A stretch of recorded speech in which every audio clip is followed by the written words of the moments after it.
Now, here's a caveat that I will tell you.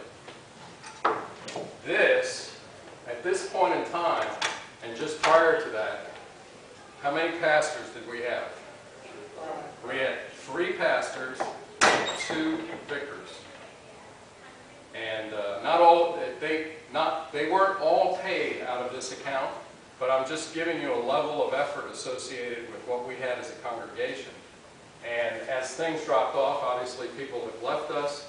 And so here we are with 2010 and 2011. And on the next slide, what you'll see is we're in very good shape. But the reason we're in very good shape is because we're not paying all of those pastoral and staff salaries. That has basically kind of gone to the side, awaiting what our future is, and we've just been paying a single pastor. So for the last 18 months at least, we've been a single pastor parish, paying only that pastoral salary, whereas in the past we had been paying up to 3 pastors and 2 vicars. Big difference. So if we wanted to continue as a single pastor parish, we could do it pretty easily. Not a problem at the current level of giving. I will challenge you that that's not where we want to be as a congregation. I think the energy that we had as a congregation when we had all of that pastoral support was fantastic. And so I would challenge us as a congregation to be thinking about the next phase.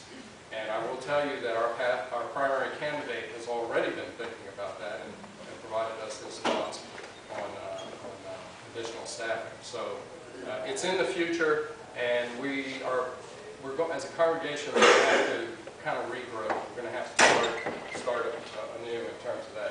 At what number for 2 pastors were you looking at? The total given or the pledged amount? No, it's all total giving. But see, the total giving, to me, the total giving is what you live today. What you plan for is going to be your pledged amount. So no, this is just the bottom line is your total giving. Right, but how do you plan for the future if you don't know that non-pledged giving amount is constant? You estimate it.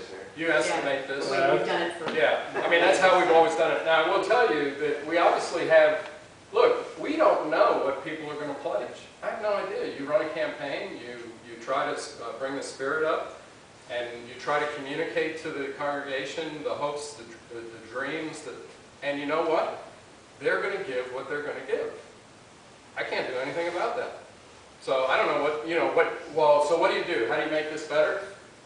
You create energy, you create hope, you create continuity, all of the things that we haven't, that we've been challenged. I'm glad I caught myself early, that we have been challenged with over the last 18 months. So I think if we improve that, then you're going to see people who do feel that they want to make pledges. Now, there's nothing wrong with people down in this category. Don't get me wrong. Folks who non-pledge but they give are giving to the church just like people who are pledged and giving. It's the exact same thing. All it is I guess they feel that they don't want to make a commitment, if you will. Very brief editorial note. I remember a year at First Lutheran where one of our council members, a fairly young adult, who had pledged $18,000 the year before, didn't make the pledge. And so I just simply went to her about April, and because she was giving, and she just forgotten to do it. I mean, if you can imagine that it had nothing to do with her commitment, but she just hadn't made the pledge. And the pledging is for the person's benefit. It's when I'm forced to make a decision. The giving, like Joe was saying, is what the church is interested in. We're interested in people growing in their concept of stewardship, but we're, day to day, we have to be interested in what are people actually giving. So those non-pledged givers, as Joe said, are just as important as the ones making pledges, and you see their record. I mean, it's, the records are visible to a couple of folks who can therefore say, they didn't pledge it, but they're giving. Right, right.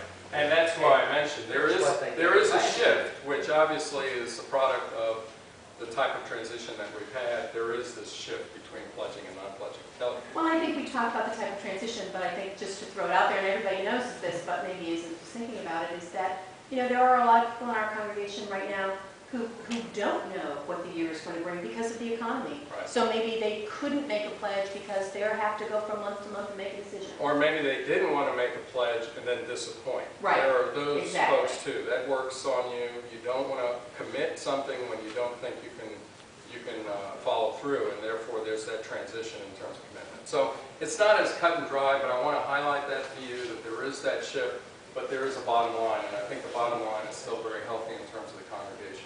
Pete? Well, there's also a problem in Summit County. Now, we've had a number of times we send a check and it's never recorded. It hasn't been recorded, so we keep going after it, going after it. So that's another effort you have to take a look at within your thing. Whoever's receiving these checks, get these things into the bank and put them up. Okay. Otherwise.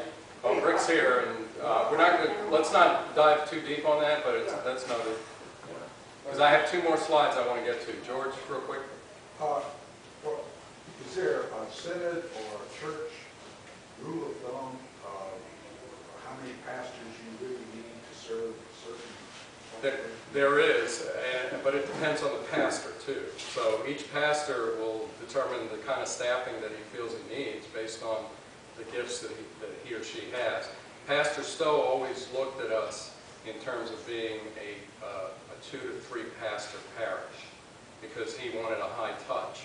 And again, it just depends on the leadership of that particular pastor as to how many other associates or ministers and associate that they feel they need. And again, it depends on the lay leadership. If you've got very strong lay leadership, you've got people who are engaged, you maybe don't need as many pastors.